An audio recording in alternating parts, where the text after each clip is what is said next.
Hello दोस्तों, हमारे YouTube channel study with अभी में आप लोगों का फिर से स्वागत है। कल जैसे मैंने आप लोगों को एक तरह से इंट्रोडक्शन करवा दिया था, जो बच्चे नए क्लास 10th में गए होंगे, जो इंट्रोडक्शन करवाया कि क्या आपको पढ़ना चाहिए, क्या नहीं पढ़ना चाहिए, कितना है मार्क्स का, कौन सा सब्जेक्ट होता है, सभी चीज़ के बारे में हमने क्या किया था, बता दिया था। मूल रूप से आज से हम लोग क्या करेंगे, जो पढ़ाई स्टार्ट करेंगे, जो उसको आपको ने बताया था 4 पार्ट है, हिस्ट्री, ज्योग्राफी, इकोनॉमिक्स, पॉलिटिकल। 4 है। कितने हैं? 4 हैं। इसमें डिजास्टर मैनेजमेंट जुट जाता है। तो हर एक पार्ट के हमारी इच्छा है कि सप्ताह में 4 दिन हिस्ट्री, 3 दिन ज्योग्राफी, सप्ताह में वीक में 4 दिन हिस्ट्री, 3 दिन ज्योग्राफी, इस तरह से चलेगा।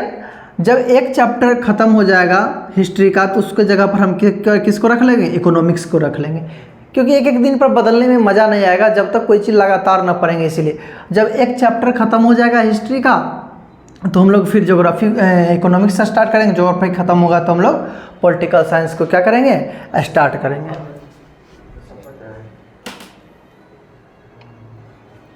हम लोग पॉलिटिकल साइंस को क्या करेंगे? स्टार्ट करेंगे। मेरी बातों को समझ रहे, जिससे लगातार पढ़ने से आपको उसके प्रति जिज्ञासा बढ़ेगी। तो इतनी बातों, जितने भी लोग YouTube से हमारे वीडियो को देखते हैं, हम कामना करते हैं सभी लोगों के लिए, देखते जो नहीं देखते हैं, आप लोग स्वस्थ होंगे। स्वस्थ नहीं रहे होंगे तो स्वस्थ रहने का कोशिश करेंगे। कहिएगा स्वस्थ कैसे रहेंगे? आजकल लोग शरीर से कम बीमार पड़ते हैं और दिमाग से ज़्यादा बीमार होते हैं। शरीर से कम बीमार पड़ते हैं और दिमाग से ज़्यादा बीमार होते हैं। इसके लिए एक ही उपाय है, आप लोग मोबाइल का कम से कम यूज कीजिए, मोबाइल का सदुपयोग कीजिए। शॉर्ट वीडियो रील्स देखने में अपना समय व्यर्थ न करें, कि जो भी 10th के बच्चे, उनके लिए जो समय है बहुत ही महत्वपूर्ण है, जिसको हमने बताया था। अगर प्रेजेंट अच्छा कर लीजिएगा, पास्ट और फ्यूचर सब क्या हो जाएगा? अच्छा हो जाएगा। चलिए विषय वस्तु पर आते हैं। जो पहला चैप्टर का हिस्ट्री का नाम है, उससे पहले हिस्ट्री के बारे में थोड़ा बताते हैं। हमने कल कुछ बातें छूट गई थी। हिस्ट्री, तो हिस्ट्री के जो लेखक हैं, मतलब हिस्ट्री के पिता या कह सकते हैं जनक, वर्ल्ड में माना जाता है। किसको माना जाता है? हेरोडोटस को। मतलब आपसे कई जानकारी के लिए बता दिए कि हिस्ट्री के जो जनक हैं, हिस्ट्री के ज्ञाता हैं, हिस्ट्री के हेरोडोटस हैं। कौन है? हेरोडोटस। इसे इतिहास का क्या कहा जाता है? पिता कहा जाता है। तो हम लोग वर्ल्ड हिस्ट्री के बारे में जानेंगे, खास करके राष्ट्रवाद के बारे में जानेंगे। चलिए हम लोग शुरू करते हैं।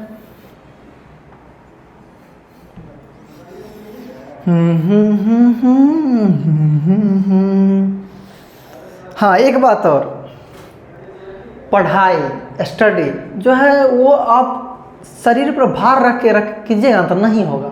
एकदम मस्ती मूड में कीजिए।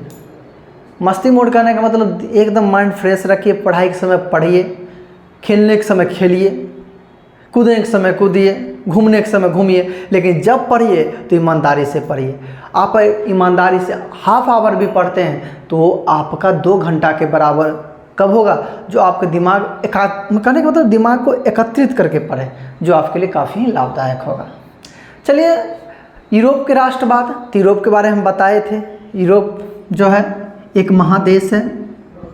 यूरोप एक क्या है? महादेश है। दुनिया में 7 महादेश हैं, जो पिछले क्लास में हमने जो पढ़ा है उसके रिकैप कर देते हैं, रिकॉल कर देते हैं आप लोग को ध्यान में। यूरोप दुनिया में 7 महादेश है। भारत भी एक देश है। तो भारत किस महादेश में आता है? एशिया महादेश में आता है।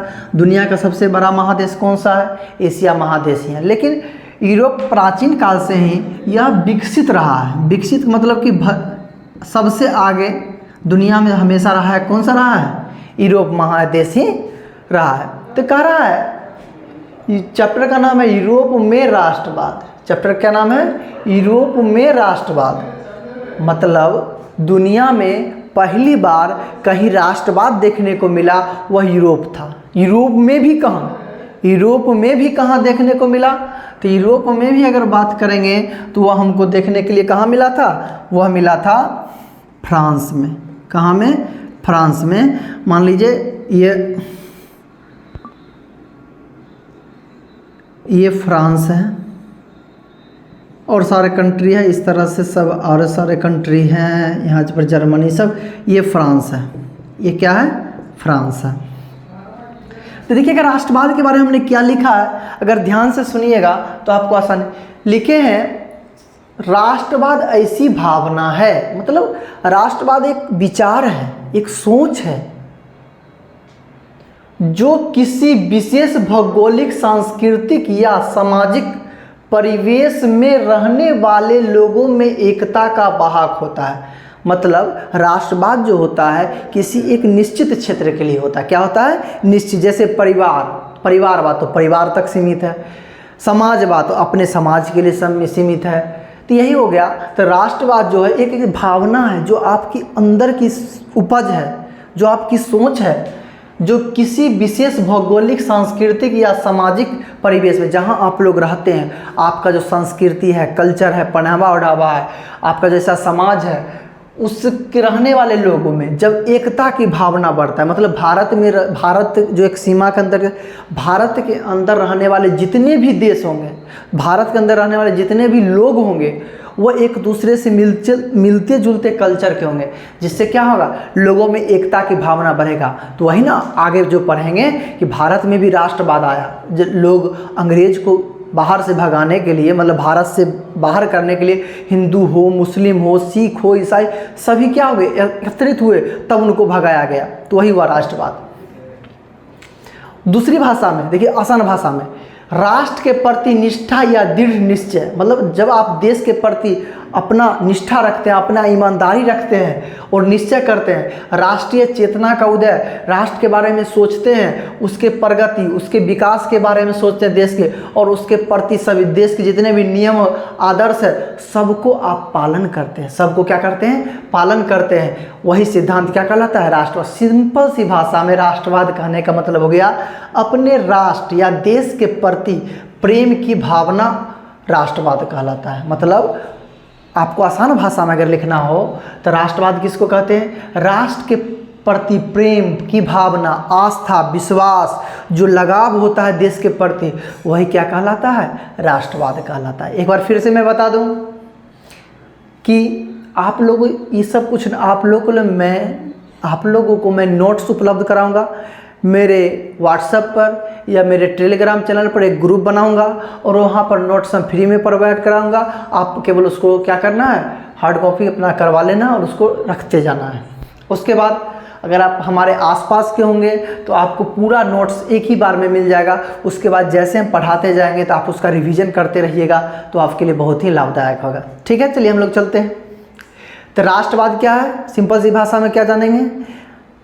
अपने राष्ट्र के प्रति प्रेम की भावना, अपने देश के प्रति आस्था, आपका विश्वास, जो लगाव होता है, वही क्या कहलाता है? राष्ट्रवाद कहलाता है। वही क्या कहलाता है? राष्ट्रवाद कहलाता है। और जब हम राष्ट्रवाद की बात कर रहे हैं, यूरोप में राष्ट्रवाद का उदय, तो मतलब राष्ट्रवाद का उदय कब हुआ, शुरुआत कब हुआ? तो राष्ट्रवाद की भावना जो आ गया था वह पुनर्जागरण काल में आ गया था। पुनर्जागरण काल, जब लोग पुराने ख्यालों में जीते थे, उसमें जो बदलाव आया, उसमें जो क्या आया? बदलाव आया। उसमें जो बदलाव आया वो लोग वैज्ञानिक युग में जब लोग पढ़े लिखे, जब उसके बारे में ज्ञान प्राप्त किए, तो उस पुरानी बातों को, पुरानी भ्रांतियों को छोड़कर नए युग में जब प्रवेश किए, वही उस समय उसका बीजारोपण हो, उसके बारे में किसी को पता। लेकिन जब फ्रांसीसी क्रांति हुई, जब बहुत ही इंपॉर्टेंट क्वेश्चन ऑब्जेक्टिव भी पूछता है, जब फ्रांसीसी क्रांति हुई, कब? 1789 ईस्वी में। जब फ्रांसीसी क्रांति हुई 1789 ईस्वी में, तब क्या हो गया? उसी समय राष्ट्रवाद का विकास, मतलब राष्ट्रवाद तेजी से विकास करने लगा। कहिएगा कैसे तेजी से विकास करने लगा? उसका प्रमुख कारण था नेपोलियन बोनापार्ट। उसका प्रमुख कारण कौन था? Napoleon Bonaparte. तो नेपोलियन बोनापार्ट एक महान सम्राट था। नेपोलियन बोनापार्ट का था, फ्रांस का था, वह एक महान सम्राट बना और वह जिस प्रकार का काम किया, इतना अच्छा काम किया कि यूरोप के इतिहास में वो अमर हो गया। वो यूरोप के इतिहास में क्या हो गया? अमर हो गया। क्या कार्य किया? सबसे पहले जो वहाँ पर राजशाही शासन व्यवस्था था, यूरोप में सब जगह क्या था? राजशाही शासन व्यवस्था। कौन सी शासन व्यवस्था? राजशाही शासन व्यवस्था। राजशाही कहने का मतलब राजा होता था, वह जनता का सही से देखभाल नहीं करता था, जनता के अधिकारों का हनन करता था, उसी के बारे में। तो राजशाही जो शासन व्यवस्था होता था उसमें क्या क्या होता था? उसमें दो शब्द आया, एक रूढ़िवादी, एक कौन सा? रूढ़िवादी, दूसरा उदारवादी।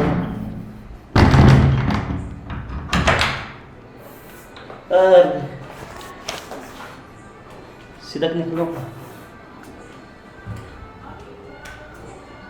हेलो,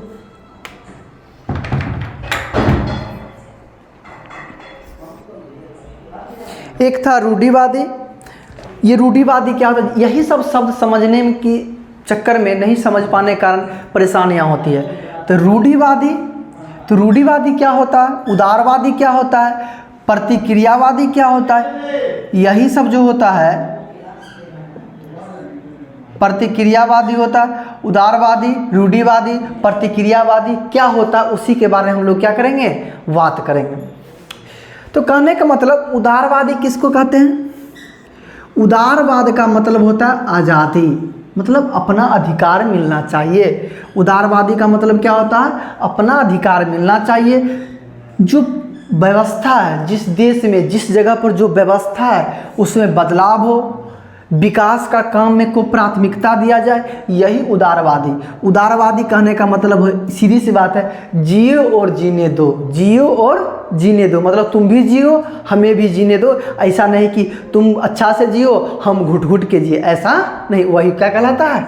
उदारवादी कहलाता है। तो आप लोग भी अपने समाज में क्या बनिए? उदारवाद बनिए, उदार दिल का बनिए एकदम। आपके पास 100 रुपया है तो 50 रुपया दोस्त को खिलाइए, 50 रुपया अपने खाइए, देखिए सब आपके साथ रहेगा। अगर आपके पास 100 रुपया है और ना बांटिएगा तो क्या होगा? आपका दोस्त आपसे बिसर जाएगा। तो इसलिए इस दुनिया में उदारवादी बनना जरूरी, जैसे गांधी जी उदारवादी नेता थे। चलिए आगे बात करते हैं।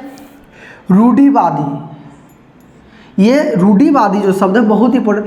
वैसी व्यवस्था जो पुरातन व्यवस्था का समर्थन, मतलब वैसा एक कैटेगरी के लोग, उस कैटेगरी के लोग जो पुरातन व्यवस्था, मतलब जो पुरानी व्यवस्था था, मतलब राजशाही शासन व्यवस्था था, तानाशाही शासन व्यवस्था था, उसका समर्थन करते थे। वह चाहते थे बदलाव न हो, वह राजा का साथ देते थे। वो जैसे अभिजात्य वर्ग, मतलब उच्च वर्ग, जो फ्रांस में कुलीन होते थे, पादरी होते थे, नौमा में आप लोग 9th में पढ़े होंगे, वैसे लोग चाहते थे कि व्यवस्था में बदलाव न हो। रूढ़िवादी, रूढ़िवादी, रूढ़ मतलब क्या होता है? न बदलने वाला। मैथ में पढ़ेंगे रूढ़ संख्या। तो रूढ़िवादी मतलब जो न बदलने वाला, जैसे हैं वैसे ही रहे, क्योंकि उनके पास क्या? रूढ़िवादी वैसे लोग। सीधा समाज में 2 तरह के लोग होते हैं। समाज में 2 तरह के लोग होते हैं, एक होते हैं शिष्ट, दूसरा होते हैं कौन सा? गरीब। कहने का मतलब अमीर। शिष्ट मतलब क्या हो गया? अमीर। तो अमीर लोग चाहते हैं कि जैसा व्यवस्था चल रहा है वैसा ही चले, बदलाव ना हो, वही रूढ़िवादी हो।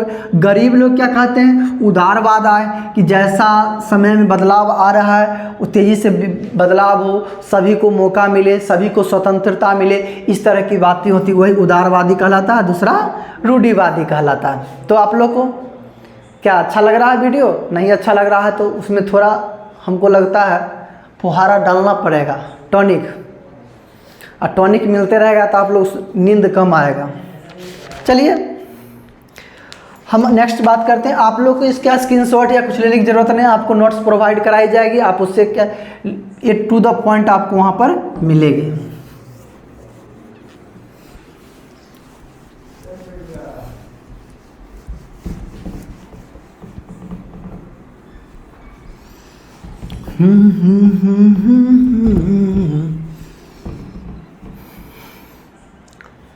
चलिए ऑब्जेक्टिव क्वेश्चन में आपसे पूछा जा सकता है, फिर से रिकॉल कर लीजिए। फ्रांसीसी क्रांति कब हुआ था? फ्रांसीसी क्रांति 1789 में हुआ था। कब हुआ था? 1789 में हुआ था।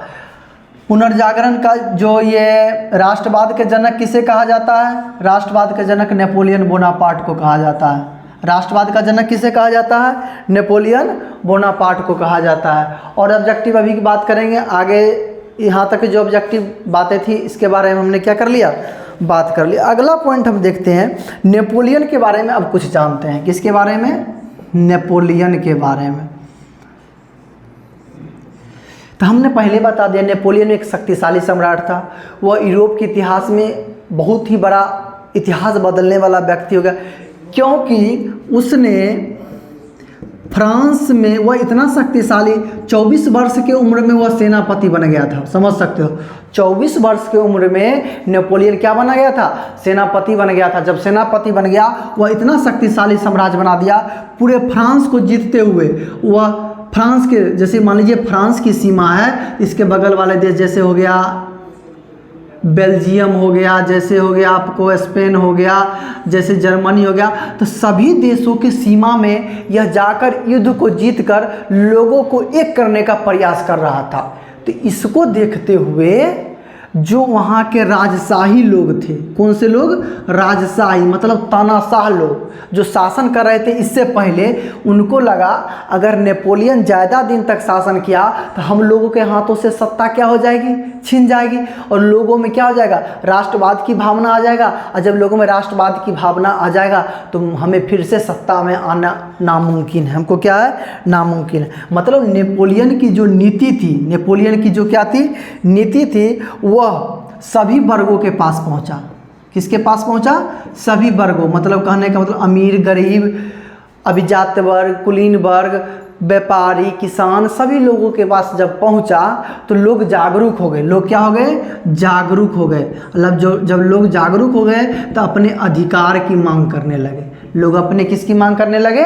अधिकार की मांग करने लगे, जिससे पूरे यूरोप या पूरे फ्रांस के आसपास के देशों में एक बदलाव की लहर दौड़ गई। एक क्या हो गई? बदलाव की लहर दौड़ गई। इसी बीच क्या होता है? ऑब्जेक्टिव क्वेश्चन के लिए इंपॉर्टेंट है 1815। तो 1815 में एक महत्वपूर्ण घटना कौन सी घटी थी? आप लोग को याद है? नहीं याद है? चलिए, 1815 में नेपोलियन,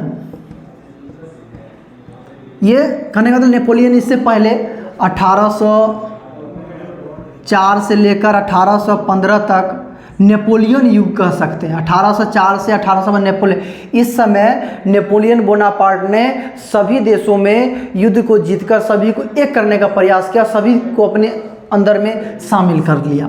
1815 में नेपोलियन उधर से चार देश युद्ध लड़े। 4 देश क्या करें? युद्ध लड़े। 1815 ईस्वी में जो नेपोलियन युद्ध लड़ा, आपको एग्जाम में ऑब्जेक्टिव क्वेश्चन बीच में आता है, जरूर आता है, वाटरलू का युद्ध। कौन सा युद्ध? वाटरलू का युद्ध लड़ा, जिसमें नेपोलियन का हार हो जाता है। क्या हो जाता है? वाटरलू का युद्ध कब लड़ा गया? 1815 में। किसके किसके बीच लड़ा? नेपोलियन और 4 देश जो इसके आसपास में जो राजशाही शासन व्यवस्था वाले लोग थे, उनको लगा कि अगर ये शासन करते रहेगा तो दिक्कत हो जाएगा, इसीलिए चारों देश, इसमें 4 देश आपको हम बताते हैं कौन कौन था। एक ऑस्ट्रिया था, एक रूस था,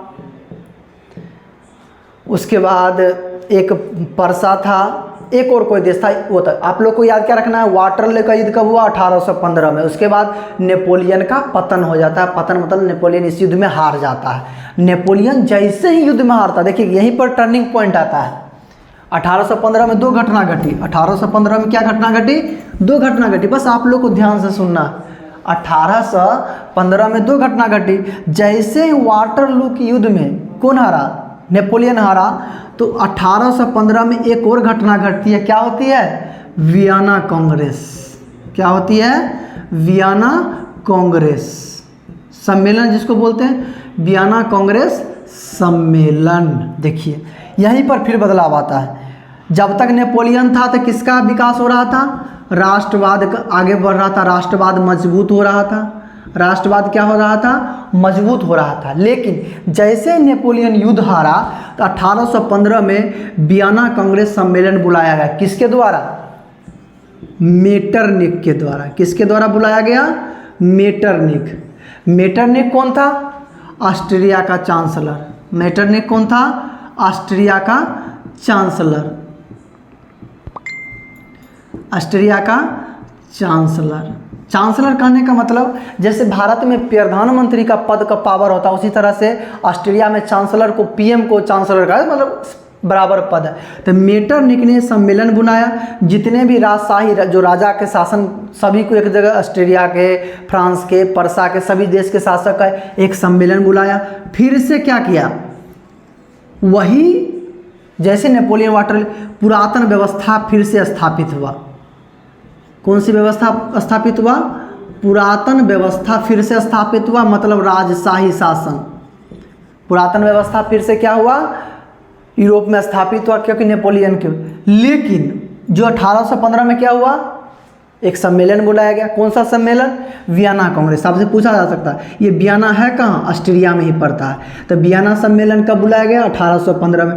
वियना कांग्रेस सम्मेलन में क्या हुआ? तो पुरानी जो व्यवस्था थी शासन को, फिर से वही लाया गया।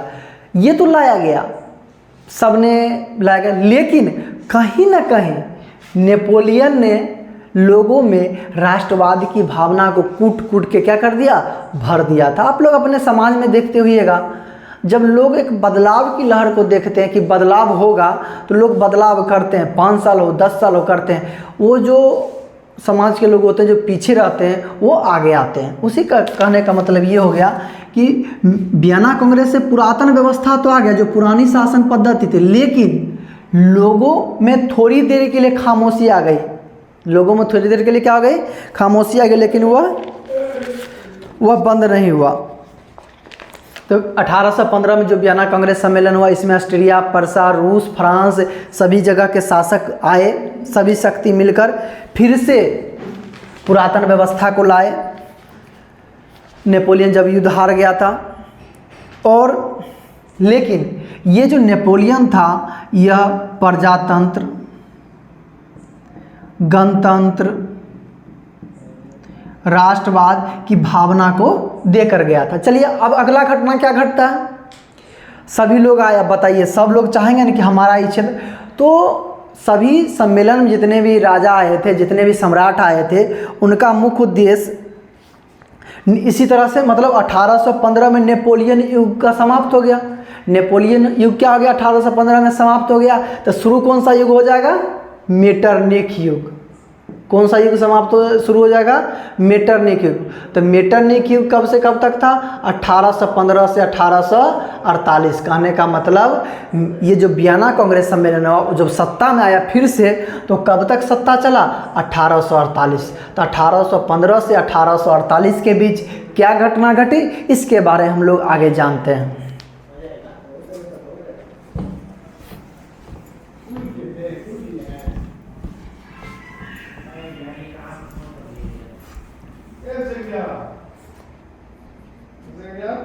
खाइए, हमको 10 मिनट समय लगेगा।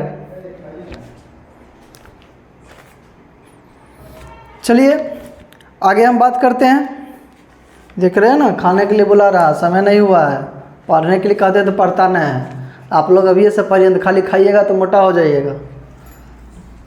चलिए हम लोग बात कर रहे थे 1815 में 2 घटना घटी। 1800 पहले 1815 नेपोलियन गया, अब इधर मेटरनिख आया। कौन आया? मेटरनिख युग। मेटरनिख युग कब से कब तक? 1815 से 1848 तक। इसमें क्या हुआ? तो देखिए, बोल रहा है वियना सम्मेलन में इटली को अपना प्रभाव स्थापित रखने के लिए मेटरनिख कई राज्यों को विभाजित, मतलब कि सभी जगह अपना प्रभाव रखने के लिए जो राजा सम्राट थे, छोटे छोटे प्रदेशों में क्या कर दिए? इटली को, जर्मनी को, फ्रांस को बांट दिए। उसमें से बोल रहा है इटली का 2 क्षेत्र था जब ये वियना सम्मेलन हुआ। कौन सा सम्मेलन हुआ? वियना सम्मेलन हुआ। तो इटली के क्षेत्र था। कौन सा क्षेत्र था? इटली के 2 क्षेत्र। जैसे भारत का क्षेत्र बोलेंगे दिल्ली, पंजाब, इसे भारत का क्षेत्र हुआ ना। उसी तरह से इटली का दो जो क्षेत्र था, सिसिली और नेपल्स, सिसिली और नेपल्स, यह दे दिया गया किसको? बुर्बो वंश को। किसको दे दिया गया? बुर्बो वंश। जो जैसे मुगल वंश के बारे में पढ़े तो उसी तरह से फ्रांस में कौन था? बुर्बो वंश। इसके बारे में आगे हम चर्चा करेंगे। उसी तरह से रोम का क्षेत्र पोप को दे दिया गया। रोम का क्षेत्र किसको दे दिया गया? पोप। पोप जो होता है ईसाई धर्म का धार्मिक सबसे उच्च पद होता है, इसीलिए किसको दे दिया गया? पोप को दे दिया गया। इसी तरह से लोम्बार्डी और वेनेशिया को ऑस्ट्रिया ले लिया। तो इस तरह से भागों को बांटकर पूरे तरह से उसको तोड़ दिया। लेकिन जर्मनी जो 39 रियासत में बटा हुआ था उसको कुछ नहीं किया और ऑस्ट्रिया अपने हाथों में ले लिया। कौन अपने हाथों में ले लिया? ऑस्ट्रिया। इस प्रकार से पुरातन व्यवस्था फिर से स्थापित हो गई। लेकिन कहीं ना कहीं पुरातन व्यवस्था तो लाग दिया गया, लेकिन जो लोगों को, जिनमें लोगों के अंदर जो राष्ट्रवाद की भावना आ गई थी वह कहीं भी कभी फुहारा बन के ऊपर आ रहा था। लोगों में हमारा अधिकार चाहिए, हमें आज़ादी चाहिए, हम किसी के अंदर में नहीं रहेंगे, इस तरह की बातें होने रहते। मतलब कि राष्ट्रवाद भी धीरे धीरे, राष्ट्रवाद की भावना धीरे धीरे क्या हो रहा था? उपज हो रहा था।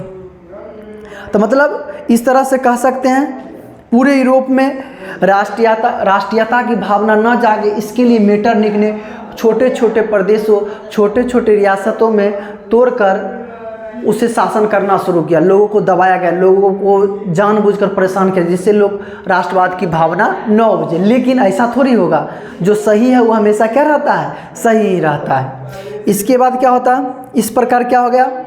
फ्रांस में पुनः कौन सी व्यवस्था आ गई? पुरातन व्यवस्था आ गई। अब आता है कहानी कि फ्रांस की सत्ता किसके पास दिया गया? पुरातन व्यवस्था में फ्रांस की सत्ता आ गई हाथों में। किसके हाथों में? बुर्बो वंश के हाथों में। किसके हाथों में आ गई? बुर्बो वंश के हाथों में आ गई। मतलब फ्रांस की सत्ता मेटर ने किसको दे दिया?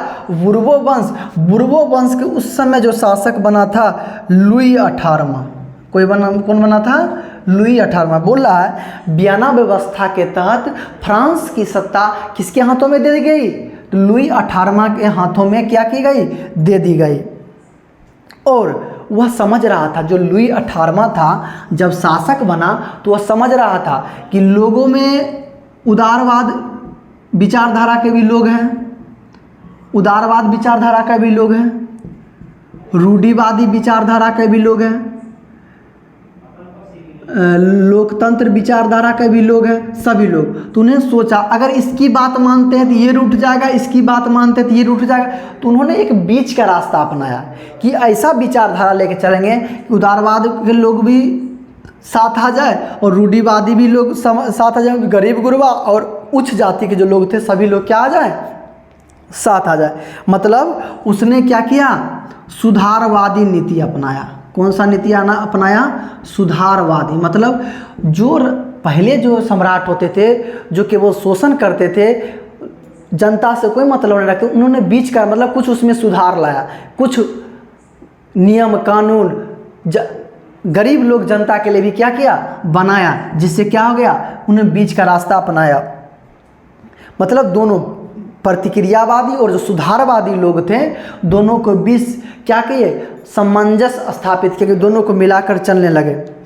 इस प्रकार संवैधानिक घोषणा पत्र जारी किए, संवैधानिक घोषणा पत्र जारी किए, सभी को अधिकार दिया गया। ये सब घटना घटी रही थी। उसके बाद लुई 18वां के बाद सत्ता में आता है चार्ल्स 10।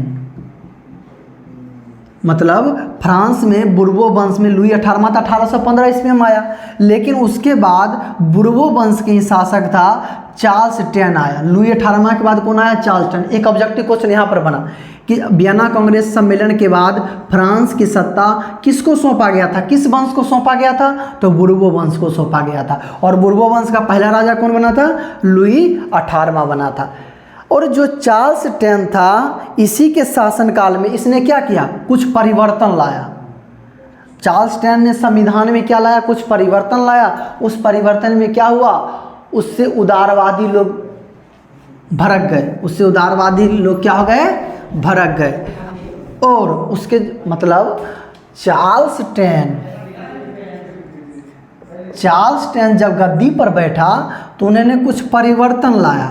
क्या किया? कुछ परिवर्तन लाया। किसमें? संविधान में। चार्ल्स टेन ने संविधान में क्या लाया? कुछ परिवर्तन लाया। और जैसे ही संविधान में परिवर्तन लाया, जिसके कारण 1830 की फ्रांसीसी क्रांति हुई, जिससे 1830 की क्या हुई? फ्रांसीसी क्रांति हुई। चलिए नेक्स्ट डे हम 1830 की क्रांति से बात करें, क्योंकि मुझे कुछ काम होने कारण आज का क्लास होगा। नेक्स्ट डे हम 1830 की क्रांति और 1848 की क्रांति के बारे में बात करेंगे, और जो एग्ज़ाम के लिए बहुत ही महत्वपूर्ण है। हम आपको क्लास में ही ना याद करा दिए तब हमको कहिएगा। तो 1830 की क्रांति, 1848 क्रांति के बारे में हम लोग नेक्स्ट क्लास में बात करेंगे। हम आपसे यही गुजारिश करते हैं, मेरे चैनल स्टडी विथ अभी को आप लोग देखें, अपना प्यार दें। प्यार देने का कहने का मतलब आप लाइक करें, चैनल को मौका मिले तो शेयर भी करें, जिससे हमें ऊर्जा प्राप्त होगी। फिर आगे क्लास में और अच्छी तरह से 4-5 क्लास के बाद आपको हमारी बात अच्छी से समझ में आने लगेगी, और आपके एग्ज़ाम की तैयारी बहुत अच्छे ढंग से होगी। 400 का बदला 450 मार्क्स लाइए। खुश रहिए। Thank you.